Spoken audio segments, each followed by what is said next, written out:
Hey Jeannie. So it's Saturday and we are done. You can see, I'll try to keep it steady for you, but you really can't even see where it hit. So it was right here. We kind of placed everything back, and then along here, again, you really can't see anything. It's pretty much perfect.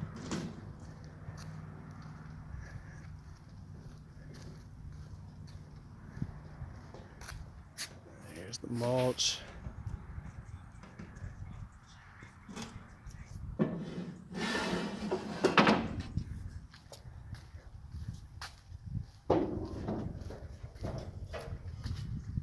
And then here's where the heavy damage was.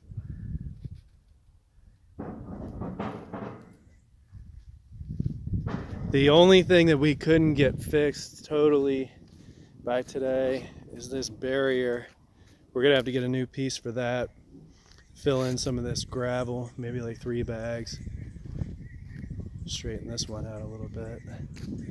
But other than that, that's it. We're gonna turn on the sprinklers and let the sod start growing.